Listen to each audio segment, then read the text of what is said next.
Good morning, good afternoon, or good evening, wherever you are in the world. I hope you're very well. You're listening to Autistic Voices. I'm Evalynne Charmer. I'm a paediatric therapist and I'm the director of EdElf Child Therapy Limited and its sister training company for therapists, the Child Hypnotherapy Institute. And I've recently been diagnosed autistic myself. So I'm very inspired to bring you a diverse and rich range of autistic voices from the community. People who are diagnosed, people who are not diagnosed, people who work alongside and collaborate with autistic families or autistic adults, people who identify as neurodivergent. Please come and join the conversation. I'd love to hear from you. You can email me at Evalynne, that's EVALYNNE, at childhypnotherapyinstitute.com or contact me via the show. Thank you for joining me with Autistic Voices.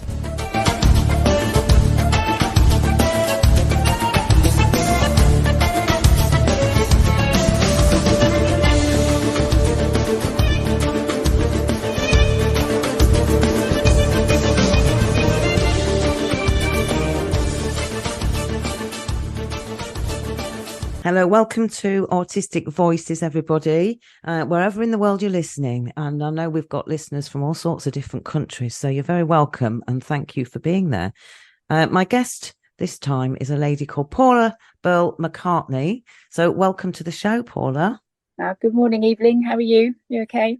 I'm really well, thank you. Yeah, I just wanted to say, though, you're no relation to Benna McCartney, who was on a couple of weeks ago. Well, it's maybe distantly somewhere. We've got ancestors in Ireland, so it's possible. It's possible. Okay.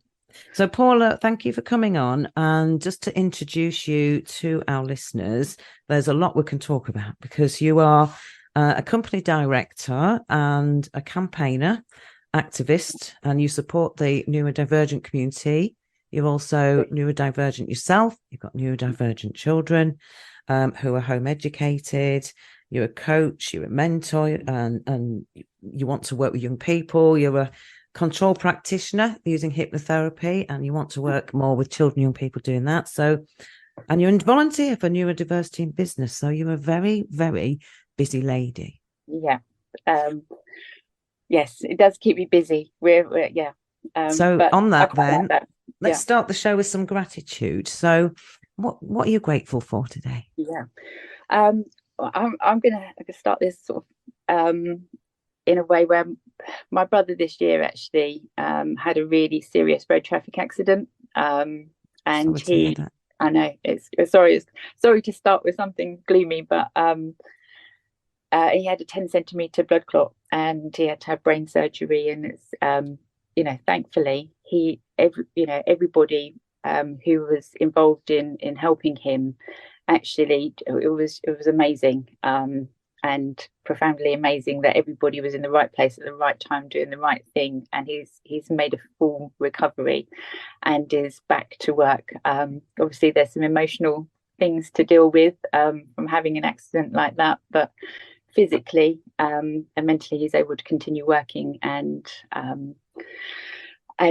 that's great, and I'm grateful that my brother's still here with us. But it is a big reality check because at 1 minute I was shopping in Dunelm, and the next I'd got a phone call to say, your brother's in a serious way. So that has completely changed my perspective on life, having gone through that you never know what's going to happen, what's around the corner. And just to be grateful for the moments that you're in and make the most of them, because we don't know the plan. So that's where I'm with that, really. So wake up in the morning and just grateful for what I've got and my family and my friends and the people that are around me. And Oh, thank you for that reality check. And you're absolutely right. We just don't know. We take so much for granted. We just get on with it. And then I like that you'd sort of said, just having a normal day, shopping in Dunelm, and then wham, this enormous bomb went off in your life. So I'm grateful for that too, that he's made a full recovery. What a huge experience for you all. Thank you for sharing that. I'm going to say, I'm grateful for something. I went to an awards ceremony on Friday night. So my child therapy business was shortlisted. So I was a finalist in something called the Hey Peebert Awards, which is the Hull and East Riding People in Business Awards, and I work all over the country. So, but I'm based up here, and I wanted to talk about that not as a shameless plug, but that I'm grateful for it because it was a real surprise to be nominated, and it was an even bigger surprise to be a finalist. And I was up against some really big wigs, some really really well established businesses and things, because a lot of the work I do, I really campaign to get funded through local authorities, send education, social services, that kind of thing. So it's not coming out of parents' pockets. And some of it does. Some parents do pay, obviously. But where there are needs that the local authorities can meet, and including social workers and your SEN, special educational needs departments and things, it really helps to have the prestige that these awards and nominations and things bring. It just helps to evidence that what you do is recognizable, it works, it's ethical, it meets standards and all of that, and the quality assurance is there. So I'm really grateful for that, because if that one award ceremony, I hate award ceremonies. I'm not somebody who likes to be out in those things, but I did go. But if it helps one family, then it's really worth it. So I'm really grateful to Hey Peebert for inviting me to that and for being a finalist. So thank you to everyone involved. And it is great. It just really highlights the work that you do, which is really valuable. And if, like you say, if that message can be spread across, then that's great, isn't it? I think that it is great. It is great. And the work I do, like yourself, I do it for those children who really need it, children and young people. So let's start with you. And do you want to say a little bit about your own neurodiversity and that of your children? Yeah. So, well, I'm a mum, first of all, obviously, to my children. And I was diagnosed as an adult having dyslexia, which so I'd gone through school, college, university. I was doing quite an executive job in the logistics industry. I'd managed imports from Saudi Arabian Basic Industries Corporation, and I was distributing that, their goods throughout the UK. And so it was quite an intense and stressful job, and I was managing it, and I was 23, I think, at the time. And I was having to go to management meetings with other guys who were in their 40s and 50s and looking at me like, what's she doing here? That kind of thing. But I did it. And so that was a really, I felt, proud that I could do that job and be in the age that I was. And then I went into the printing industry. And because I was trained as a graphic designer, and I left university when I worked out that I would be in about £30,000 worth of debt, and that wasn't comfortable for me. I was working at East Midlands Airport at the time, and I was doing the 10 till 2 shift, and that was great, but I just had to stop and say, okay, I'll come back to this when I can afford it, which is why I ended up in the logistics industry and worked my way through there. But I did a presentation towards around light bulbs, and like you, I don't really like speaking in public, and the nerves will kick in, or my dyslexia will kick in, and I'll say things back to front. So I thought, I'm going to get over this by putting together a presentation. So I did graphics, I did animation, I put music to it, and everybody had the presentation there with them, so everybody could keep up with what was going on the screen as well as in front of them. And all I had to do was press a button. But I'd loved it so much. And by that time, I'd bought my house and I'd saved up some money. And I thought, I really, really want to go back and finish it now. I'm in a position to be able to do that. And that's when I went back and finished my HND in graphic design. So I did that, and then thought, right, I'll go and work for a printing company and try and do some graphic design there, and account managing and things. because I needed to pay my mortgage, so it needed to be a reasonable level. And their computer system had a really set way of putting things into it, and it needed a systematic way of putting in letters and numbers, and you had to put them in alphabetical order in this computer system. And I was sat there and I couldn't do it. It was just mortifying. I was sat there and I was thinking, what on earth has happened? Because I can't do it. So I then thought, right, I need to get this checked out and I need to explore this further, because this just isn't right. I don't know what's going on. So I went and had an assessment, and then it showed that I had dyslexia, which is why I was finding letters and numbers and orders really, really difficult. Whereas in my previous job, it was more about communications and telephone calls and getting things to where they needed to be, and and all of that, and building customer relations and that kind of thing. So this was quite a profound moment when I found out that I was dyslexic, as I think it was a 26-year-old. So yes, and then that took me on from there. And then I met my husband, and we got married, and we started our own golf business. So we built that from scratch. He's a professional golfer, and we've worked together ever since, really. So that's kind of my background. But because my children also had neurodiversity, they were struggling in mainstream school, so we've had to come up with alternatives, because they found school really tough, and it had a serious impact on my daughter's mental health, to the point where she said she would rather be in heaven than go to school. And at that point I just went, no education, no grades is worth your mental health. And so we took her out and we home educated, and then had her diagnosed and got the plan together, and then we put together a bespoke plan for her at home. And yeah, whilst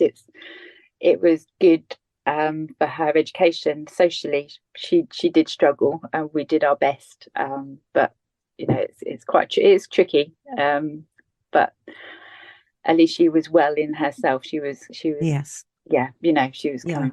And well done, honestly, for that. And so you said you were diagnosed as an adult with dyslexia, and then did you go on to be diagnosed with ADHD? No, I've got a referral in, but it takes a long time to get to that point. So the referral's in, but I know I've got ADHD and autism, and my friend very kindly, I think when my children were sort of just going into high school, she brought me this article round, all about ADHD in adults, and especially in women, and she went, Paula, you need to read this, because this is you. And I was like, okay, all right, I'll have a read. But all of those things now, and the further I go into it and research into all the different types of neurodiversity, I can see that it started right back from when I was little, when I had a yellow coat, a raincoat, and that was all that I would wear, was my yellow raincoat. And when the time came that it needed to go in the bin, basically, because I'd worn it so long, I had complete meltdown. And I still remember it to this day, my yellow coat, and it was quite a thing. It's interesting, isn't it, when you start piecing the pieces together and they make sense when you start to look back. Okay, and you've got two children, both are diagnosed. Do you want to say a bit about their diagnosis? Yeah. So both of them have. I knew dyslexia was probably a definite. We also found that they both had auditory processing disorder, and that was diagnosed through Great Ormond Street. And we're still looking at autism and ADHD as part of that complex diagnosis, really, which often comes, doesn't it? Other conditions, other things come into the mix when you're looking at this as a whole. Really. I'm really pleased you've said about auditory processing disorder, because it's something that I come across a lot in my work. I'm sure you come across it a lot, and actually, it's within your family, but it's not something I hear talked about a lot. So And I'm wondering, you said about your daughter particularly feeling really impact on her mental health, being in mainstream school for her. And mainstream school can work for lots of people who have additional needs. I'm not saying it doesn't. But in your daughter's case, and it can be really common that, you know, neurodivergent people just really struggle in a mainstream school. There's also special schools where neurodivergent people still struggle. So I think there's something about that whole, the society of school and the expectations and the sensory needs and everything else that just doesn't work for some people. But do you think then, now that you know there is auditory processing disorder, that would have had a part to play in that? Maybe it did, especially in a busy mainstream classroom. She would take in all the background noise and she couldn't hear what the teacher was actually saying, and that information would intermingle with all the background noise. So the stress came with the fact that she couldn't hear it. Secondly, she couldn't read it. She couldn't read until she was 11. So she was struggling to access any of the information, and that then caused her to have severe anxiety. And panic attacks, and this was at the age of 9. You know, I knew from year 1 that the dyslexia was an issue, but she couldn't be assessed till year 3. So she'd gone from year 1 to year 3 without having any support. So all of those years have built up to the point where she just couldn't cope. And then we got a private diagnosis, and then it showed this is where we're at, and she just couldn't survive. This particular school she was in an old building as well. So the acoustics were extra, noisy, and it was just wasn't the right environment. Sorry, I didn't mean to interrupt you there. I was just thinking about social communication. So we hear this term social communication a lot when we're talking about neurodivergence in particular. But some of the young people I work with, Paula, really struggle to process conversations.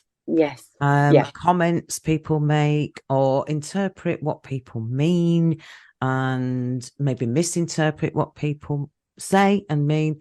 I work with one young person who has also got kind of like rejection sensitivity dysphoria, and they will take everything as a criticism, and actually in their own head they'll process what's been said and add things or change things, and so then they perceive what they're perceiving isn't what the person said or intended to mean. So is that something that you find happens with your daughter as well? That was a big thing within her social dynamics within the school. She was bullied because she felt different and she was vulnerable, and she couldn't understand all of the nuances of the conversation that was going on, and so she'd feel left out and wouldn't really kind of be able to keep up with where they were going with the conversation. So it was really tough for her, and she was really isolated in that situation. I can also give you a funny story with my son, where he has completely misunderstood exactly what I've said. And it was something like he said, "Oh, Mum, you just called me a rat." I went, "I didn't just call you a rat. No." I said, "It depends where it's at." And that's how easy it is to misunderstand or miscommunication what's going on in his brain. And I come across quite a few young people I work with. I used to work in special needs school myself as an assistant head, and the misunderstanding of trying to talk through something. So we did a lot of restorative practice where you'd help someone to try and understand someone else's viewpoint and how you might have come across, trying to sort of build those building blocks of social understanding and communication. But quite a few young people would be adamant that they're being told off in that situation. But if you're with an adult, especially a teacher or a member of staff or a professional or a parent, and they're talking to you about something serious, you're in trouble. So I think there's a lot of a lot of neurodivergent people will kind of fill the gaps in their auditory processing, or in terms of what things mean, and then they can become, especially if they're autistic as well, quite rigid in, but that's what that means. And find it hard to shift that focus. So thinking of your daughter in particular, and probably your son as well, I bet there's a lot of parents out there can really, really, resonate with what you're saying in terms of how difficult that is. And so there's a lot of kids who seem to mask and just about cope with it at school, and then come home and absolutely lose the plot. And that was a major thing. Because not only was she struggling to understand the social dynamics of what was going on around her, and obviously mishearing some things, but obviously some things that she was feeling was real when she was being bullied. But she would come home and have a complete meltdown and I was her safe space, and that's where she could let go of everything that had been going on during the day. And I look back at this now, and I used to do a lot of research. I've always been interested in psychology. I've always been interested in people. And so as a young person, I've looked at body language and psychology and astrology and all of those different things that help you understand a person's character, to try and help myself actually understand more about other people, because I used to find that tricky because I couldn't understand, it was giving myself that information to help me cope with the social situations, because sometimes they can be tricky and misinterpret some things. So I found that quite interesting, and now she's taking on that more of the psychology route as well, because she's actually working as an instructor now with children who are neurodiverse and adults as well with social and emotional problems. So she's becoming more understanding, and through that research and knowledge, that's helping her with her own relationships within a work situation and with her social situation. Is that wonderful? Isn't that wonderful? Oh, good on. If you're listening, and we won't mention your name on air in case you don't want us to, but well done. That sounds like fantastic work that you're doing there. Can I go back to then? So you said about, obviously, in response to all of that and the damage being done to your children's mental health, you decided to home educate, and it's a big decision for anyone, that, isn't it? It is. You mentioned a package. I just wanted to. There are some people out there who might not realise that there are alternatives to schools. There are lots of young people out there who aren't attending school either temporarily or permanently, and a lot of that is due to their mental health and linked to that. But in local authorities, I don't know if they're all called the same thing, but there's usually something called something like an EOTAS, which stands for EOTAS, education other than at school. So if anyone's listening who's wondering about this, please contact your local authority and ask to speak to somebody from alternative provision or education other than at school type services, because they can guide you, can't they? So is that the kind of service you talked about, putting a package together? We didn't actually, although that was offered, we didn't actually go down that particular route. I took the educational psychologist report and sourced the specialist teaching, the social activities that would help build her confidence and resilience. And we did find a very small alternative provision, but that was we did have to pay for that. And I'm grateful that we were in a position to do that, but I know lots of people aren't in a position, and I think there should be many more available like that, so there could be this flexible kind of approach that would be more tailored to your child. We looked at a lot of different alternatives to mainstream education. One of those being Steiner, which encompasses the whole child and their spiritual and emotional development as well as their educational development, and that I felt was a really good model. And it also gave a certain amount of autonomy to the child as well and responsibility for their learning, which I thought was really important. the alternative provision that we went to was it was only like 3 mornings a week, but it was Montessori based, and that multisensory approach really, really helped, because she could learn in context. There was lots of educational trips, lots of experiences that helped to reinforce the learning. And they would put on productions and theatre shows and things of the things that they were learning, and that again reinforced what they were learning, but also was building their confidence. They absolutely hated it to start with, that when until they were confident and comfortable with, bit by bit, if they didn't want to be on stage, they could do the backstage. If they, whatever they felt comfortable, they would be part of that performance, and that just consolidated that learning. I think that's where you've hit the nail on the head. They're very child-centered approaches, Montessori and Rudolf Steiner, and but like you say, you were in a privileged position to be able to pay for those, because they are private paying providers. So there are, there are some fantastic resources out there when you start looking, aren't there?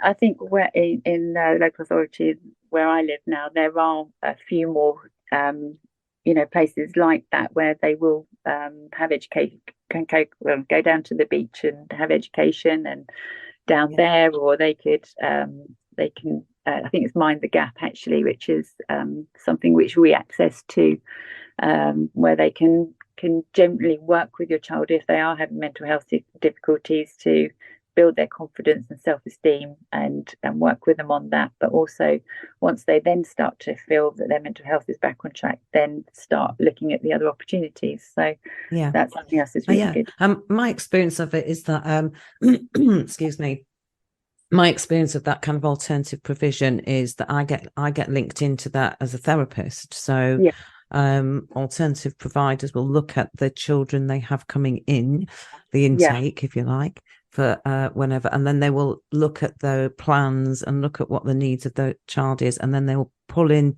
if they haven't got the resources in house, they will pull in, or external people like myself to come in and deliver therapy, or they might need speech and language therapy or occupational therapy or something like that. So there's all sorts of things they do, and quite a lot of the kids I work with in that respect are also accessing things where there might be another provider who comes in to take them out and go off and do trips and outdoor education, like you said, and get them work experience and all sorts of things. So there's loads out there. I think it's really good to have brought up, because I do know that there's a lot of parent and carers out there tearing their hair out who aren't made aware, or don't know the system, or just wouldn't have thought of it. So thanks for telling us all about that. It's really helpful. There is masses. Oh, sorry, Evalynne. There is masses of free resources online as well. So if I'm speaking to a lot of people at the moment whose children are out of school, but they're struggling to get the education, and they're struggling to get all that paperwork and that process in place. And you can look at something like Khan Academy, which is free. It's still an educational resource which helps with learning as well. So if you look online, join the home ed groups, there is a huge resource of people out there pulling things together, and I would definitely recommend it. Yes, and that was the Khan Academy. How are you spelling Khan? It's Khan. Okay, just so people can Google that. Let's talk about something else you're very passionate about. Random acts of kindness. Oh yes. So tell us a bit about that. Well, I don't know, life's a bit tough, really, isn't it, for a lot of people? We all have our challenges, we all have our struggles, and for me it's just, if I can be kind, then I'm doing my bit for society, and actually it's not only good for my mental health, but it's also good for the person on the other end that's receiving that random act of kindness. So I keep myself topped up. I do lots of little random acts of kindness, and the other day I was just outside a shopping centre actually, and there was a guy who was on the street, and he asked if I would get him a coffee or a sandwich, and I said, yeah, no problem, I'll go and grab you one, and we ended up having a conversation, And that was really important for me, actually, and important for him to understand, that, well, to have that connection, because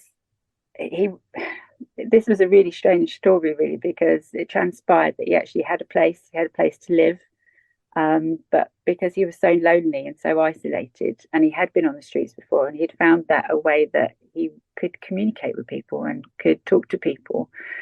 And I, when I found that actually really sad, that's what he had to do to actually have some kind of form of communication with the outside world, and that really made me think, and especially how many people are sat at home who are isolated and lonely, and and just a conversation actually can be a random act of kindness sometimes, so it's just important for me to feel that I can connect with people and to help those people. And he gave me a really valuable insight into his life, which I was really grateful for, because then I could share that. Actually, I put a post on about it. Actually, it was about connection, and how we're so connected to our technology, but we're not connected to the things that are really important in life, which is people and nature and our environment, rather than our phones. So as much as it was a random act kind of from me, it was also a really valuable, insightful conversation and information that he gave me. So yeah, I did see your post, and that's why I picked up on it, Paula, because I thought it was wonderful. And hearing you talk about that, it's brilliant to hear you talk about it. I've just got a picture in my head of this guy, going out into the community, sitting there in the street, just in the hope of having some meaningful connection with someone. And there might be days where he's sitting there and nobody really talks to him. So, I think we do need connection. Yeah. We do need connection, don't we? And we could use technology a lot, and I wouldn't be able to do my job without it. And I'm very grateful for it. And I love technology, but also there's nothing better than being out next to another human being, having a live experience, whatever that is, and having that exchange, because there's something wonderful about that, isn't there? Yeah. We had another experience just after Christmas. Actually, I think it was just January the 3rd, and I saw this guy in a bus shelter, and I don't know whether this is an autism thing or whether this is something, but I feel really strongly and have quite a strong sense of values, and I couldn't just drive past and leave him there. I know there's services that you can ring, but I wasn't aware of those when I saw him, and I thought, I'm just going to take him a cup of coffee and check if he's all right, because it was -3, and we had a conversation, and he was just grateful actually for the warmth and the chat. He'd been in hospital. He was recovering from an overdose and alcohol addiction, so he'd been detoxed, but he came out with no family to support him, no services to support him, because it was holidays, and he was in a bad place, really, but he just needed someone to talk to, and to talk to him as a human being. And that's what it is. That's what it is. Instead of being labelled an addict or in recovery, and all these things, and homeless or whatever, it's about feeling valuable, I think. And as a member of society. Yeah, but he'd been there for 3.5 days, and nobody had spoken to him. Yeah, this was in a bus shelter in broad daylight, and at night time, and he didn't have a sleeping bag or anything. He was just out in the elements, and hoping that something. Well, I guess he just wasn't really in a place to communicate, but he was there, and I just feel as humans, operating with other humans, and we should look after one another and build that community, because I think that's what's missing now. I mean, obviously, we need to make sure that, we keep ourselves safe, and that we're aware of our surroundings, and we're aware of risks and things like that. Yeah. And I know a lot of neurodivergent young people and adults who don't sense danger, and maybe find it difficult and having enormous amounts of empathy for others and for animals and things, but might not sense that where there might be risk. So I must put that caveat in. Yeah. Just, and it's not always the safest thing to approach somebody. No.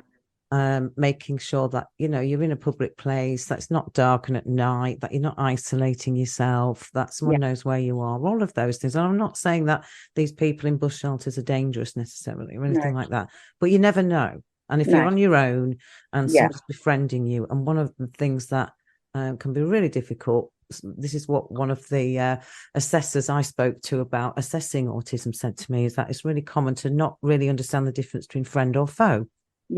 And not really pick up on those signals if there are dangers and are kind of, I need to get away from this situation. So just I did do a full risk assessment before I approached, and you know, in terms of, is this person dangerous? Is this person does he look like he could harm me? And I had my phone, I had contacts around me so that I knew that I was safe, and that there was literally the people that I know at the pub just across the road. So I did kind of do a good recce, but I can see him with my son, he has absolutely no fear. And if he felt that he wanted to go and help somebody or do something, that he would just go and do it and not calculate the risk behind it. So and that's why I'm bringing it to listeners' attention, is just that, you know, there can be risks, and it's the same with speaking to anyone. It doesn't mean it has to be a homeless person or somebody in a bus stop. I think there are risks in society all of the time that we need to be dynamically risk assessing in our heads, and some people just don't have that. You know, it just doesn't compute. So just to make sure that that's out there and people are being mindful. But in terms of random acts of kindness, Paula, you also do support charities. So tell us a bit about who you're supporting at the moment. So I volunteer for a charity called Neurodiversity in Business, and that charity is founded by a guy called Dan Harris, who whose son is autistic and is non-verbal, and he has set up the charity to change the work culture for kind of his son, but for all of the other neurodivergent people out there as well, because he just feels that there could be discrimination. He wants to improve the policies within the workplace so that there's more flexibility, there's more understanding, and those policies can be put in to support neurodivergent workers, which I think is amazing, actually, because it can be just as school is tricky, work can be equally as tricky. So I think it generally comes down to patience and understanding, and reasonable adjustments, you know, to work within whichever industry you're in. But I just think it's really important, because shout out to you, Dan Harris, and all the other people out there. There's some real movement there in terms of neurodiversity in business and in employment, which is really exciting. I think really encouraging. And also, do you not support a Ugandan charity? Sorry, am I? Yes, Hope Initiative. So Hope Initiative Plus are based in Kampala in Uganda, and they're the guy there, Susubi Nichols, is an amazing guy. He looks after and supports orphan children and their mothers and some families. So they've built a community together, and they support one another. And I'm kind of helping him. I'm going to be sending some things over for Christmas, hopefully, and because they go back to connection. The connection with us and with them and with each other is really important. It's just, you really are a community-minded person, Paula, aren't you? It's wonderful. Yeah. Have you always been, so thinking back to your yellow coat days when you were younger, you think you're one of those children who wanted to reach out to, I don't know, the bird with the broken wing and the child who was standing on their own and those sorts of things? Yeah. Well, I did. So when I was about 7 or 8, I don't know if you remember, there was an initiative from the police actually to join as a special agent in the police. So So I did. I joined up when I was about, I'm sure it was about 8, and so I was looking out for other people, making sure they're okay. I did go to a couple of church groups as well, where you could visit people and help the elderly, and little initiatives like that. And so I've always been that way around, like that. And especially within school, if there was people that were being bullied, especially I remember this one particular girl who was disabled, and she used to dribble quite a lot, and she had a dodgy haircut and funny clothes, and she was really targeted. And so I became her friend, and we used to play elastics together. I don't know if you remember elastics. Yes, I used to love elastics.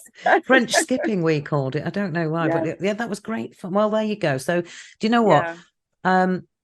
Previously on LinkedIn, we did messaged each other, hadn't we, a few times, and you were talking about taking your control practitioner work, your hypnotherapy work, into pediatrics, like I do.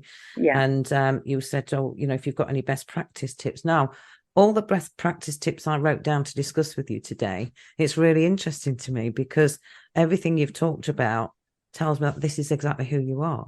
And I wrote down these words, and I'm just going to fire them at you, because these sum you up anyway. So you don't need the tips, you've got them. But for working with young people, children and people, I wrote down collaboration, connection, commonality,